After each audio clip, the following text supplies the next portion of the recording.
It sounds like opposite of what you might think, but honestly, I think blogging is one of the lower lift ways of marketing.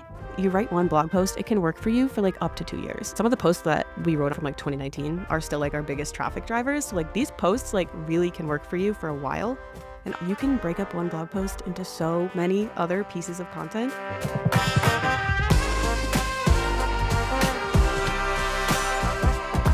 Welcome to the Process to Profit podcast, where we find out about the key processes and productivity techniques that drive successful service-based businesses. Whether you're just starting out or looking to scale, join us as we uncover practical strategies to streamline your operations and help you make more money by boosting your profitability. Let's get started. My guests today are KP and Jessie of Inkpot Creative. KP and Jessie love supporting creatives and photographers who are building anything but ordinary brands. They know exactly what it's like to be loud, bold, colorful outliers in the industry. I can relate to that. Look at my shirt today. That's why they partner with creatives who aren't afraid to express themselves loudly and go boldly against the grain. In a world where first impressions matter and attention spans are shortening by the day, they're focused on building strategic personal brands that people can't look away from through Inkpot Creative, a queer-led design studio building unconventional, impactful brand and website experiences for photographers and creatives who are leading their industry by creating something different. That was a mouthful. KP and Jessie, thank you so much for joining me today. Thanks so much for having us.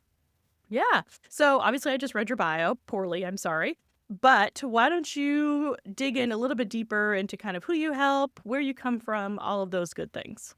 Yeah, sure. So I'll go first. I'm KP. I use she, her pronouns, and I'm the founder of Inkpot Creative. I founded it back in 2020, originally as a social media business. Very quickly realized that was not for me. I love marketing my own business, but not everybody else's. And ended up switching over to brand and web design. I have a background in layout design because I actually really wanted to work in publishing. So through college, I interned at a lot of different children's publishing companies, which was a lot of fun. Very quickly got super busy in the business, and that is actually when Jessie entered in spring 2022 because I was like, I really need a helping hand. But at this point in the business, I primarily do all of the sales and marketing. I also do all of the design portion, and then Jessie's the one who helps me kind of bring everything to life on the website front. Yeah, so I joined back in 2022. I had a full-time customer service job at that point, had been doing that out of college, and it just wasn't fulfilling, wasn't great, didn't love it. KP was at the point where she needed some more help, and I was like, you know what, let me give this a shot. Kind of picked everything up as I went and learned how to develop and write blog posts and project manage and basically pick up a whole bunch of different skills and tasks and everything along the way. But now I absolutely love it. I can't imagine doing anything other than what I'm doing right now. So it's been a great journey so far. Yeah, that's kind of entrepreneurship in a nutshell, picking up all the skills and figuring out as you go because you have to. There's, other than your partner, there's no one else to really do it for you. So, well, welcome. Thank you so much for being here. So tell me a little bit more about Inkpot Creative. So I know that I read your bio and, you're creating brands, but kind of what does that look like? How do you work with creatives? What does your process actually look like when someone comes to you and says, hey, I want to build my brand? What do you then take them through? So it kind of twofold because we do branding and website design. So right now we actually only offer like a combination service. And with that, it's just because, we really feel that in order to get the best result, you should have the brand and the website. 'Cause for the longest time, we did just websites and people would kind of like, put together a brand on Canva, and we felt that it wasn't always doing them like the best service, like as we did their website. So essentially, the way the service works is we kind of base everything off of what we like to call a vision call. It's basically like a strategy call, but I feel like the word strategy is thrown around so much, so we use the term vision call instead. We hop on like an hour-long vision call where we basically guide our clients through a whole bunch of different questions where we really get a feel for who they are. And essentially at the end of it, we are able to then build a brand and a website based off of their personality. We tend to like feed off of like the human interaction a lot during those calls. And we can kind of like suss out, what things we should sort of like pull to the forefront when we're designing their brand and website, especially because we work with a lot of photographers and online creatives. It's so important that your brand and your website like actually represents who you are because so many people are using the same templates now. So many people's like brands all look the same. So we really try to be a big proponent of making sure that like your brand and website actually feels like you so people can really get a feel for who you are. I think it also helps too that we work with a lot of introverts. So they're very much like, yeah, like I want people to get all the information that they can from my brand and website so that if I get on a call, it's a short call. So yeah, that's kind of like a little bit about like the main portion of the process, but I don't know if Jessie has anything else to add. I think the other big thing that goes into it is kind of taking a deep dive into why you're doing what you're doing and who you're kind of serving, because that plays a big role in even when we look at, the brand design and the types of fonts that you choose, like down to all of those little details. It really, the goal of your brand is going to be to attract your ideal client. That's what we want to accomplish with it. That's what everybody wants. If they can just get inquiries that are all their ideal clients and are all yes right off the bat, like there's nothing better than that. So definitely taking some time to go through what you do, how you do it, how it's different, who you do it for, who you love to work with, to kind of get a better sense of that. And honestly, that's like the biggest chunk of project, pre-work stuff that we go through with our clients, but it makes a huge difference. So if you can take a second step back and kind of think about that why and that who and all of those things that go into your business, it makes a massive difference in how the actual brand and web design process and product turns out. Yeah, and a lot of my work is around that why of like, why are you building your business? Who are you helping? What is your vision? And it's so important for business owners to really embrace that and understand it. And KP, I like what you said. Like, a lot of the people we work with are introverts and they don't want to talk to people. And I'm thinking, like, that's the dream. Like, I want people to just go to my website and book. Like, I don't want to have to talk to someone if I don't have to. I do one-on-one programs, so it's a little bit different because I want to make sure we're a good fit and everything. But having them come to a website and just immediately know, like, this is my person, this person gets me. How can someone, infuse that into their website? What does that actually look like in practical terms? I think part of it is going to be making sure that your personality shines through regardless of what that personality is. So the biggest thing, like we tend to work with a lot of photographers. And when we're thinking about photographers and, wedding photographers specifically, you're spending a very important day with someone very closely. You're in all of their personal space all of the time. And so you really want to make sure that they understand your personality, how you act, how you talk, how you're going to interact with people, everything like that. So when we're thinking about kind of the website and what's on there, thinking about the language that we use on it, copy's super important. Making sure that it sounds like you. You don't want to sound all corporate and then you get on a call and they're like, this isn't what I was expecting at all. Like, you don't talk like this at all, or, vice versa. So making sure that all of that is there, making sure that things that you love, like we love having little fun facts and business facts or stuff that you can connect with people over. I think the more we can connect with people before we actually meet them face to face, the more they're going to trust you and have confidence in you as a service provider right off the bat. So adding in anything that's going to kind of be similar interests that you have or anything that's going to, position you as an expert. And then we always love adding movement. I think that adds so much personality to a site. So whether it's, little gifts of brand photos or videos that you have, or, even just some like fun transitions of like words sliding in or images popping up or anything like that, it adds that little bit of personality. It keeps people scrolling. It keeps them interested. We don't want to have the same site where you're just like scrolling, everything's static, everything feels the same. Like we want something that's like, oh, I don't know what's gonna happen next. Like let me keep scrolling and see if anything else pops up. Kind of going off that too, if you're listening and you're like, I don't really know if I want to do any of those for my website. Another really easy one, if you've worked with clients already, is if you have any testimonials that speak to who you are as a person. That is such an easy way to show your personality, and you don't even have to do any of the heavy lifting because someone already said it for you. And you can just add that throughout your website too. And also, if you have a blog function on your site, people can tell a lot about who you are as a person from your blog. So that is another great and really easy way to kind of add who you are throughout your website. Yeah, so let's talk a little bit more about blogging because I know that there's a lot of information flying around on the internet about blogging, and some people say it's dead, and some people say it's the most important thing. So, how do you think blogging fits in as a strategy for a service provider in getting their personality across, getting their, expertise across? How does blogging fit into all of that? We are 100% in the boat of blogging is not dead. Blogging is so important for your business and it can be kind of a game changer on a couple different fronts. One, like KP was saying, it can be a way for you to show your personality, kind of get people to interact with you more and see how you actually act. Sometimes when we're looking at, blog posts versus copy, blog posts can maybe be a little more casual than maybe copy that you would have on your site. So it kind of gives them that deeper look into your personality. But also, blogging is the perfect way to get organic traffic to your website and get those ideal clients who are searching for exactly what you do, exactly what you offer on Google that you might have never met before. So the people that are finding you on Google are probably going to be different than the people who are finding you on Instagram or listening to your podcast or, watching your YouTube channel. Like, we want to make sure that we're kind of casting as big a net as possible. And blogging is a perfect way to do that. Everyone looks at blog posts. If you don't think you look at blog posts, think about the last time you looked up a recipe for something. You landed on a blog post. Like, everyone is looking at blog posts all the time without even realizing it. So having that information there gets that organic traffic in. It gets your personality out there. It kind of expands your reach, and it can position you as an expert even more because you're able to educate people and be like, look, I know what I'm talking about. I know what I'm doing. Here's all of the things you need to know about this topic. Here's everything about, how to design this or how to shoot this or, whatever it might be. So it's a great way to kind of give yourself that little bit of an edge and show that you know what you're talking about. You know who you're working with.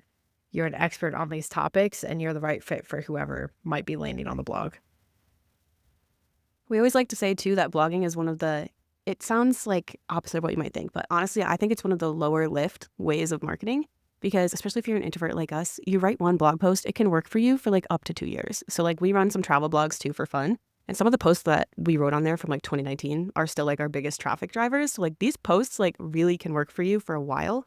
And also it's low lift because you can break up one blog post into so many other pieces of content. So like if you check out any of our blog posts, if you like go to our threads, you'll see a lot of the things we post on threads are just like little snippets from our blog posts. A lot of our social media posts, like just on Instagram too, are snippets from our blog posts. Our podcast topics are often derived from ideas we had when we were writing our blog posts and even like our emails. So it's a really easy way for you to continue to put out your marketing without having to like reinvent the wheel every time. Yeah, and I think that's so important for people too, because they're just feeling so, I know a lot of entrepreneurs, myself especially, or myself included, I should say, are just feeling so overwhelmed with social media. Like it just feels like you have to be there all the time and you have to be constantly creating new reels and new content and it, especially for people who are more introverted. And it's funny, I never realized I was an introvert until I started a business and then realized I don't mind getting on camera and doing this, but for some reason, social media just like gives me the ick. Like it just, it's not something that I enjoy doing. And so for people who are similar and who are a little bit more introverted, how can they build blogging into their process to make it, I know you said you can kind of repurpose it, but what does that actually look like sort of in context of, okay, I wrote this blog post. Now, what do I do with all of this information? So when it comes to repurposing the blog post, there's a few different ways that we kind of go into it. The first easiest one is if you have like any carousel templates from Instagram, you can so easily just like take each heading from your article and just like turn that into a slide, basically. Like that's one of our easiest ways. When it comes to kind of like breaking down that post even more, like when it comes to threads, you can kind of just go through, pull out any like golden nugget things that you said, and you can just like post like a sentence to threads. I love threads. I've been like connecting with so many people on there just because it's literally like introvert stream. Like everyone I think that's how we is found just each other. I Wasn't think it it through is threads? too. Yeah. Yeah. But it's like such a great way to connect with people, especially as an introvert. So if you can pull like any golden nuggets from your blogs on there, I promise you the algorithm there is so much better than any other algorithm that I've seen at all like in the past few years. And then when it comes to email, if you want to market at all to your email too, there's a few different ways you can do it. So you can make your email super educational and kind of pull like different paragraphs from your blog and like literally just put it into the email if you want to be really low lift about it. Or you can do something that we kind of do the same thing with our podcast where you can literally just like be like, oh, we have a new blog post out. It's about XYZ. Here's a little like sneak peek of what you'll see in there. You can just put like a few little bullet points and then you can just put a button for people to go and check out the blog post. So that's another really easy way to kind of repurpose that content. And you can as well if you are kind of trying to do video things, if we're looking at, TikTok or Instagram Reels or anything like that, you can take the different headings that you talked about and just put a camera on you, say the same information in a video, And like, that's it. You can even break it down. So if you have, the 7 best tips for whatever it is that you're writing your blog post on, like those can all be their own individual videos. Now you have a little 7-part, series that you can post and keep people interacting. And it's very easy content that you've already done. We're just tweaking it a little bit and putting it on a different platform, but everything's the same. And like I said earlier, you're going to have different people on all of the platforms. So if I know a lot of people are like, well, I don't want everyone to, be seeing the same information over and over and over again. You're going to have different followings on all your social medias. You're going to have different people reading your blogs, your website, your social media, your email list. Like I like to say, if someone's seeing the information on all of your different platforms, it means that they're a fan and they're following you on everything and they want to see that information and they're not going to be mad that they're seeing it in multiple different ways. So it's super easy to just each heading, each little point, just take it and break it up. You don't have to, it's not too in depth. You don't have to go and like reinvent the wheel every single time. It can be really easy. Yeah, and I think that really, like you said, that really helps with like the overwhelm of like, where do I even, start with repurposing? Like, what does that look like? And, to take a step back, how can someone who maybe has a website already and has never really done blogging on their website and kind of doesn't really know what they should talk about or how they should get started or what the format should look like, what is your recommendations for them to actually get started having a blog on their website? This is one of our favorite questions. So the first answer is if you have any questions you're asked a lot, just write a blog post about it. And one of the great things about this too is that it's just going to save you time in the long run. So, let's say like as web designers, we're always asked why someone should be on Show It versus Squarespace. We write a blog post about it. Now, anytime someone asks that question, we can kind of just like send them over to the blog post. So it's going to send you or save you time in that long run. And a lot of times these FAQs you're asked tend to be pretty highly searched keywords as well. So they're usually pretty easy to rank for. The other way, if you are really active on social media, is you can actually kind of like reverse engineer the repurposing. And like, let's say you have a carousel on Squarespace versus Show It. You can take that carousel and turn it into a blog post and just kind of like expand on your, ideas and thoughts a little bit more. So those are usually our top 2 ways that we recommend doing that. And you can also, if you have any type of portfolio on your site or case studies that you do, anything like that, all of those can be taken and expanded out into individual blog posts. So even if you're like, well, I don't know what I could, like, literally just take the content that's already on your website and repurpose it in a different way. And our only kind of thing that we always like to push is making sure that you're doing keyword research and doing everything with keywords first, because the amount of time on our travel blogs that we have wasted writing posts that were not SEO optimized and that didn't have keywords that people were actually searching for is kind of astonishing. So always do keyword research first. There's a couple of great tools. Keysearch is what we use. It is a paid one, but it's really great. Ubersuggest has like 3 or 5 free searches you can do every day. So it's really quick and easy to do it, but it can save you a lot of time in the future and making sure that you're not wasting your time writing posts that no one's actually ever going to find. Yeah, and one of the things that I like to do too along those lines is when I'm on social media, threads usually these days, and I see someone ask a question like, do I need a CRM? I'm like, that's a great blog post that I could write. So I think, threads is a great place to go and get ideas to like see the questions that people are asking and then go in and like write a blog post. The caveat with that is it may not be a question that everyone is asking. It may not be a super popular question, but at least someone is asking it and looking for that information. So probably there are other people looking for it. So I use that as a good way to also kind of figure out what content I want to create. So you talked a little bit about SEO. Can you explain for people who have never heard of SEO or maybe aren't super familiar with it, what that is and what it means and how it applies in the context of blog posts and websites in general? Yeah, so SEO stands for search engine optimization, if you've never heard that term before. And it's basically talking about how people are finding you on Google, if we kind of like boil it down really simple. So when we're looking at SEO, some of the things that most people are probably going to push is going to be keywords. There's different things that you can do, like alt text on images, which is just like a short little description. There's a couple different things that we can do when we're looking at it, but the most important one when we're looking at blog posts and even like your website copy is going to be the keyword. So these are going to be those phrases that people are searching for in Google search to find the answer, the post, the website, whatever it might be. So this could be something as simple as, like what CRM is best or Show It versus Squarespace. Like those are all the keywords.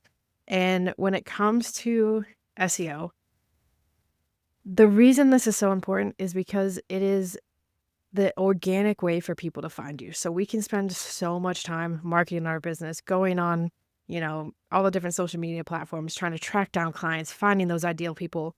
But that's going to take a lot of time and effort on our end. Whereas if we do something SEO based, we can write an article on the best CRM for, creatives. The people searching for that article are going to be people that we want to work with and are already our ideal clients.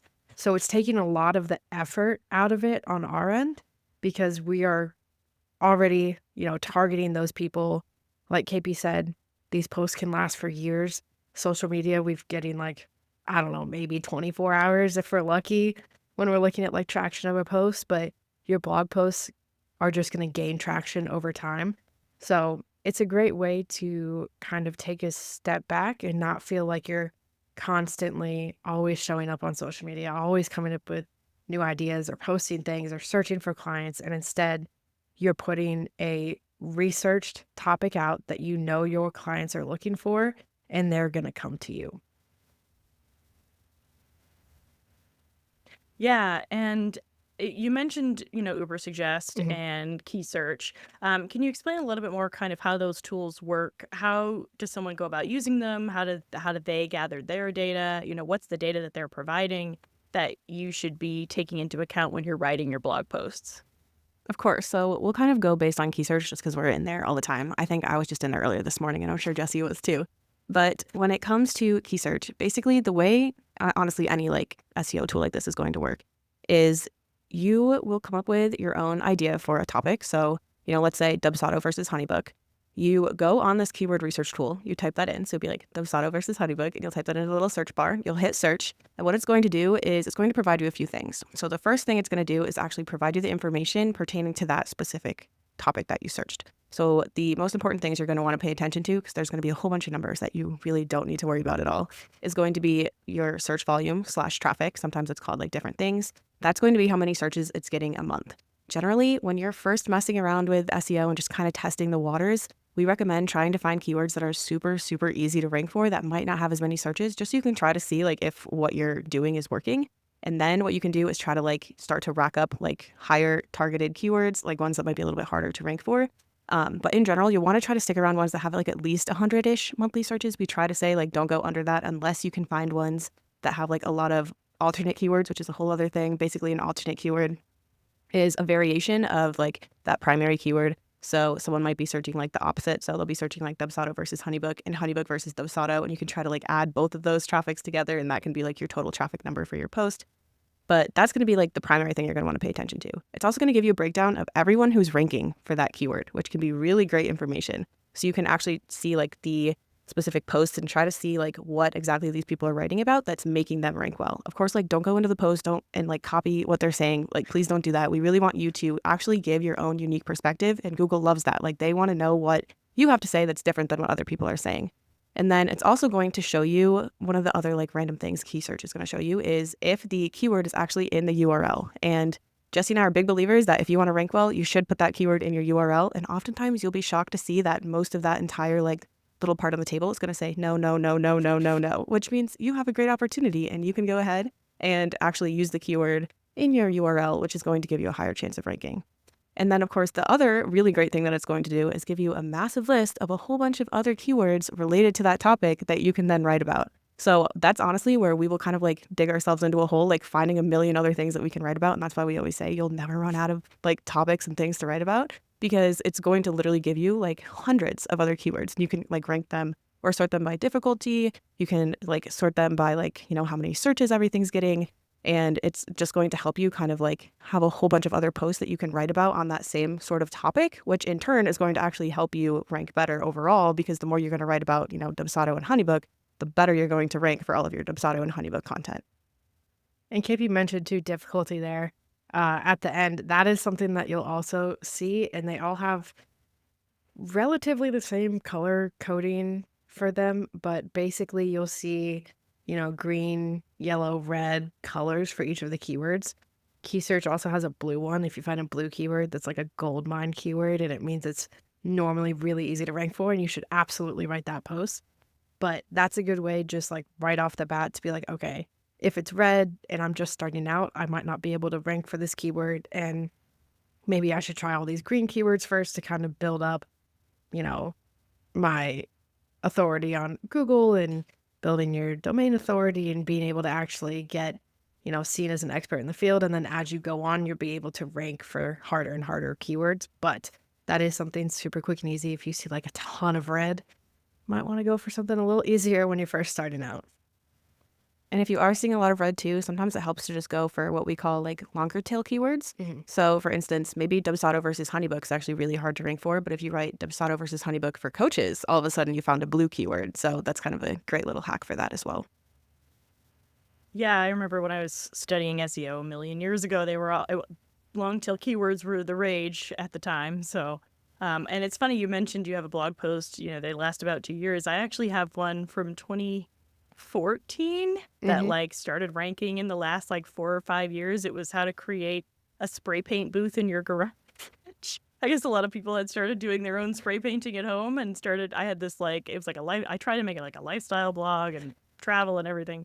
And suddenly this blog post started ranking, and I was like, I haven't touched this website in probably 4 years. So it was just very funny that it just started ranking out of the blue all of a sudden.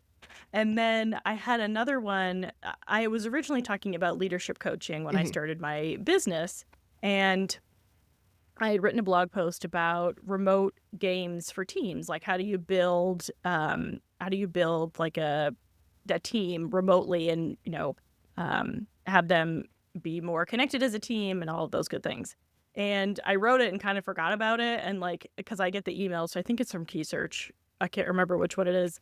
But suddenly I started getting these emails like, oh, this is ranking. And it's like 40th. It's not like really high ranking. But I was like, I don't even do that anymore. Like I don't coach leaders anymore. But suddenly it's starting to rank. So it's just interesting how these life cycles work. And the question that I have for you after that long rambling story is, how long does it usually take Google to sort of figure out, hey, she has this blue coded keyword on her website, like we should really be directing to her? How long does that process usually take? So it's really going to depend on a few things. First, if you are posting a lot already, even if you're not posting content that's ranking well, you will most likely have a higher domain authority, which is like this random number that Moz created. It's a whole other SEO tool, but basically you can kind of like use your domain authority to try to see like how your different posts might potentially rank in the Google SERPs. But if you've been posting a lot, the odds are high that you're going to have a higher domain authority, which is going to mean that you will most likely start to rank a little bit sooner than somebody who, has maybe never posted at all. Because someone who's never posted at all is going to probably have a 1 domain authority, so it's out of 100.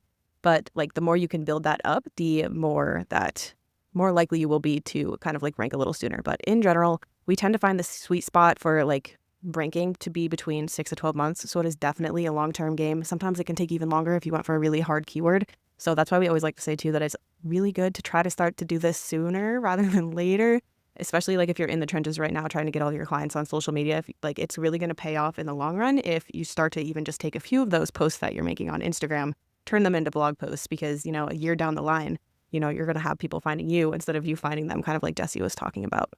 Yeah, it's definitely something that you just have to give it time. And it's not going to be you do it in the next month, you're already, seeing the results or your ranking or anything like that. It is something you have to put in the effort, let it sit, let it grow. And then over time, it's going to start paying off. You're going to see those people coming in. You're going to see your posts ranking faster.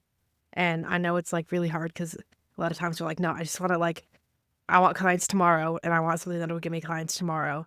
And, blogging will take some time, but once you get to the point where you're established in it, it's going to be bringing in clients left and right, and you're not going to have any effort at all.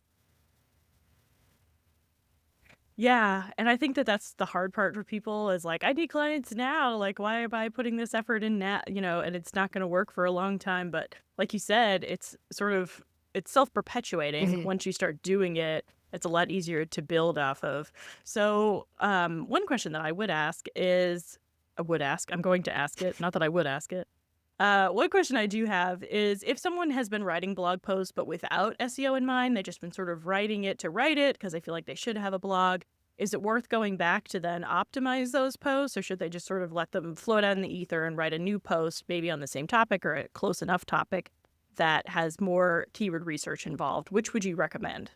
I love this question. So with this, what I would recommend is going through your blog posts if you already have them written and essentially like come up with a keyword that you think makes sense for each of those different posts, and then just try plugging that into like Key Search or Uber Suggest. If it looks like something that's really easy to rank for, like you're getting blue and green colors back, then re-optimize the post, because we've seen like lots of really great results and like sudden boosts in rankings from updating old posts. And that's honestly something that we even recommend, that like you should honestly like you should be updating your posts at least like once a year anyway, especially if your offers change, if your like opinions change, and if you write a lot on technology. Tech changes all the time. Dubsado is always releasing new things like that. So if you do have posts that you think are worth optimizing because you're getting those like blue and green keywords back, then definitely go ahead and fix them. If you're getting a lot of keywords back that are red, just leave them as is and just like leave them on your site and don't waste your time with them. But it's still worth like kind of keeping them up there, because again, it's just going to start to help build your authority on your blog if someone was already on your site and sees those posts there. Yeah, great advice. And you're giving me some to-do lists to go back in and update some old posts. So what are some common mistakes that you see service providers make with their blogging? We know about SEO and we know kind of how we should be doing our research for our topics, but what are some mistakes that you see people make when they do first start blogging? Or maybe they've been blogging for a long time and they've just been making this mistake for a long time. What are some things that you see? I think one of the things that we see a lot is not stepping into blog writing with a educational first mindset. So if we're looking at, writing blog posts and you're featuring more about your client or a case study, you're just giving information that is about maybe the product or the project, but not necessarily the information that people will be searching for. When we're thinking about writing blog posts, we want to think about, if someone is landing on this post, they've never met us before, they're going to be searching for a question. How can I answer that question? So if we're looking at, Honeybook versus Dubsado, they're going to be looking for comparisons of the two. They're going to be looking for, pricing or what's best, pros and cons, whatever it might be. They're not going to be looking for an entire write-up on how one of your clients uses Honeybook. They want to see that actual information that applies to them. So I think always stepping into it first with a educational, I want to answer this question. And a great way to like check and make sure that you're answering the question too is typing the keyword into Google, pulling up a couple of the posts and making sure that the information that you're writing about and what you're actually writing about is similar to those topics. Now, again, like KP said, don't take that and exactly copy it. Occasionally, you might have some similar topics. Like there are probably multiple people that have the same opinions on some cons about Dubsado. And like that's totally okay. But you don't want to like copy and paste the same information. But this will help you make sure that you're on the right track and make sure that the search intent is actually matching what you write on. So this is something that we talk about a lot. The search intent can change depending on very small adjustments to the keyword. So when we're looking at travel, our favorite example is best places to stay in Las Vegas and hotels to stay in Las Vegas. When we're searching hotels to stay in, we're looking for actual hotels. When we're looking at best places to stay, those posts are going to be looking at the areas in Las Vegas to stay. So it's super small. You might not think that it makes that much of a difference, but you could write an entire post and be like, wow, that's not what anyone is searching for. And I just didn't answer the question that somebody's asking. So I think the biggest thing that I see a lot is making posts that don't necessarily answer the question or give information that people are actually searching for. Mine would be including a number in your URL. So if you're making like a listicle post, which is like those BuzzFeed-esque posts. So let's say you're talking about, the 9 best website platforms for coaches or something like that. And you put the number 9 in the URL.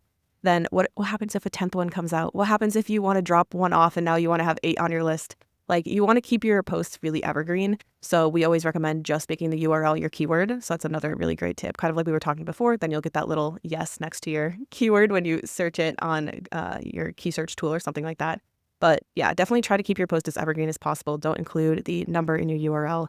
That also goes with dates. If you have dates in your post, then or in your URL, it's always better to actually not have dates, because you want to think like, if I wrote a post in 2021 and, it's 2024 now and it's a topic that someone really wants timely information on, if your post is even like on the first page, they might actually skip down to somebody who says that it's like in the last year. So that's another thing to try to think about and avoid. Yeah, it's a good thing I didn't date that spray paint booth, like the best spray paint booth that you can build in 2014, because it definitely would probably not be ranking right now. All great advice, and hopefully everybody stops making those mistakes if they're currently making them. So if someone's putting all this effort into creating a blog and writing all these posts, how do they measure if it's being successful or not? Say they're not getting clients from it, or they're getting clients, but they're not measuring how the clients are coming into them. How can they start measuring that ROI of having a blog and putting in all this effort on their website? So we definitely want to make sure that you have Google Analytics and Google Search Console set up. Those are both free, super easy, takes like 2 minutes to set up and connect to your website. And this is going to be a great way to see all of the different kind of analytics of how people are getting to your site, what they're looking at. So Analytics and Search Console give you similar information, but slightly different. So Google Analytics will give you kind of analytics on your website in general. So that'll be people coming from any different source that you have. You can see all of the pages that they're visiting, everything like that. Google Search Console will show you your traffic specifically from Google. So that's really good if you're like, okay, I'm getting people to this post, but are they actually coming from Google, or are they coming because I shared this link or I have this link somewhere else? So you can kind of check that and see how the rankings are working there. Some of the things that we would kind of suggest looking at if you're looking at it in is just the page views for each of the individual blog posts, or if there's any, you can kind of see if there's any topic in general that are getting more views than others. So if we're having, maybe all of our show it posts are getting more traction than our Squarespace posts, maybe we can start to write a couple more show it posts and build that out so that we have more different avenues for people to find us from and kind of go down the rabbit hole once they're already on our site. So that's always a good thing to look at. And then you can also just include a question on your contact form. We love doing this, of just a how did you find me? And just throw, Google, SEO, blog, any of those, all of those just in a single point, because some people will, think they found you through, one or the other, kind of interchange the terms. So just having them all in there can let people pick that. And then that gives you an insight into like, okay, this one actually came from Google, or, this one came from here or whatnot. So just kind of, again, giving that insight on what's actually working, what posts are ranking well, what things are actually bringing in traffic and what things might not be. Yeah, and I think a lot of people are overwhelmed by analytics. So I think giving them specific things to look at is great, so that they understand sort of what they're looking at, what the information is, and kind of where it's coming from. So hopefully that helps some people. And then final question, or it may spawn more questions, but I'm going to start with one: AI. So what are your thoughts on using AI to write blog posts? Is there ever a time that it's okay to use AI, or is it okay in general to use AI? What are your thoughts on using it as a way to write your blog posts? So I have lots of opinions on this, because AI actually like exploded in the travel blogging world like a year before it got into like the whole online business sphere. So like I had played around with it a lot before it like kind of got really big. But I honestly love AI more as a repurposing tool. So like, how earlier I was talking about how you can take your blog post, turn it into like social posts, turn it into threads, into emails. Like you can definitely just like copy and paste your blog post once you've written it into AI and be like, pull out like any little golden nuggets that I could use on threads. And that will be super, super helpful. But when it comes to actually like writing your post, I'm a big believer that that information should be coming from you. However, you can use AI to kind of help you in a little bit of the brainstorming. If you're like, what questions might someone be asking about Dubsado? You can literally like go into ChatGPT and ask it like questions like that to kind of help you brainstorm. I find that that's really helpful. Also using it if you're like, I don't even know what kind of keywords people might be searching for. It can help you come up with keyword ideas, but don't trust that like the ones it's giving you are actually good. You're still going to want to verify, check everything over in key search and everything like that. And we've also honestly found that AI, ChatGPT can be great for actually writing alt text for your images. If that's something that's taking you a long time, we honestly work with a lot of photographers who are putting a lot of photos in their different posts and everything like that. So this can also be a great way to kind of save yourself time on writing alt text. And because again, it's a very time consuming thing. There is a really great, I'm trying to remember what the plugin's called. I think it's She Knows Alt Text is a plugin. If you do have I think it's ChatGPT Plus. If you pay for like the monthly one, that is a great plugin to utilize to be able to kind of write alt text a little bit faster for your blog posts. Yeah, I think the biggest thing is making sure that you're feeding all of the information if you're going to use it. Never take any information that it gives you at face value or be like, write me a blog post on Honeybook versus Dubsado. Like, that's not going to be great. You want to be giving it any information that it's going to be using. That way, your own ideas, your own thoughts are in there because, like we said earlier, Google loves your own thoughts, your own opinions, your own experience, your own expertise. So we want to make sure that that's infused in there. So you could use it if you want, but we would suggest maybe using it a little sparingly in the actual writing of the post and doing more of that on your own. And at the very Yeah. least, make sure that like the meat of the post is written by you. If you need to try an introduction or a conclusion, usually it can write like a fairly okay one to save yourself some time, and you can just like go in and plug in the keywords. Yeah, and I think that's great advice too, because people are, especially solopreneurs, are just so overwhelmed with all the things that they have to do. And, using it, there could be a lot of guilt associated with using AI because there's a lot of people that have a lot of opinions on it on the internet. And so I personally use AI quite a bit in my business. I use it to I'll even create a blog post outline with AI because sometimes I'm like, I don't know what I want to present or what information I should include. And so I actually use Claude to say, I'm like, here's what I want to write about. Here are my opinions on the whole thing. Here's what the information I want to make sure I include, create an outline for me. And, here's my audience. Here's their pain points that they have, give as much information as you can. And then it will spit out the outline. And then I can go and write the blog post a lot more easily because I'm like, all right, that's the natural, and I'll give it feedback and say like, no, this section should come first or whatever. And then it's a lot easier for me to go and then write the blog post because it'll flow a lot more naturally than if I just sit down and I'm staring at a blank page and I'm like, I don't even know where to start. Like, I know what I want to say, but I don't know how I want to say it. So I agree. I think there's a balance of like keeping you and your, like we talked about at the beginning, keeping your personality in there, but also like using it to make the lift easier, using it for content repurposing. And I use that all the time. And it can take a lot of that weight off until maybe you're at a point where you can hire someone to do that content repurposing instead of using AI. So, well, thank you so much for being here today. Before we wrap up, is there any one last piece of advice you want to leave our viewers and listeners with on blog posts or websites in general, or just branding in general? Anything that you want to make sure everyone walks away with? When it comes to blogging, don't think that you have to be super, super consistent with it. Even doing like one post a month is great. And that's going to give you a head start against everybody else right now who is not blogging at all. And then when it comes to your brand and your website, don't be afraid to do something different and let your personality shine. Those are the brands that people are going to remember. Those are the websites people are going to come back to. And that's exactly what we want to do in business. Yeah, both great tips, and thank you so much for those. If people want to reach out to you, what's the best way for them to do that? I know we already talked about threads, but what's the best way for people to reach out to you? So you can find us over at inkpotcreative.com. We're also pretty active on Instagram, and we are at Inkpot Creative there and pretty much every other social media platform. And then our podcast is the Unexpected Entrepreneur Podcast. I was actually a guest on Inkpot Creative, so look out for that episode as well. We also do have a freebie if you do want to start your blogging journey and aren't really sure where to start. So we have 123 free creative blog ideas that might help get the juices flowing or give you exact topics that you can look for, because we're always trying to make it easier for people to start blogging because it's really going to help your business in the long run.